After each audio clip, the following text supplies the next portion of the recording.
Efectivo ayer ya principia implementa el Petron Corporation el price increase na dieste mga liquefied petroleum gas products. 35 peso y 30 céntimo el subir na presyo del cada kilogramo del LPG, ta resulta na 58 peso y 30 céntimo aumento na cada 11 kilogram cylinder. Asegun con un negosyante de LPG na Ciudad Arsenio Gonzales, ya subí presyo del LPG por causa na alto demand de este produkto na mga nasyon de Amerika y Europa, onde ta experiencia el winter season.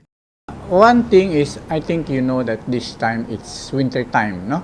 So in European and US countries, so there is more demand for LPG for heating purposes, no? Then secondly, you know, this OPEC, the oil producing countries, they had agreed among themselves to cut down on their oil production. Kasi the price of oil in the past few months have been decreasing. So these oil producing countries, their income became lesser. So now they have agreed among themselves to cut back mineral oil production so that the price will go up. That is another cause. And then also the exchange rate. No? Este ya según el de bien alto price increase na LPG registra este año.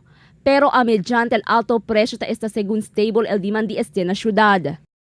The demand is stable, but the problem is there is a certain amount, no, which customers can only afford. No, they call it the threshold price. No, so I mean for those who are rich, no matter how much the price will go up, it's so easy for them. No, but usually for middle class and lesser middle class, for example, if the price is 700, that is still within their budget. No. Para con Reynante, un dueño de carindería, na price increase se implementa na LPG, ta pensa también según sila hace subir presyo de la venta. Ta depende según sila el kusida de ulam y potaje mayoría na LPG.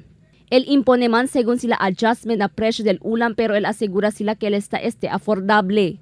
Kung subi el LPG, necesita si el de atong bindida, subi también sa kilala di pukukuhan sino. Pero hindi man igual el customer.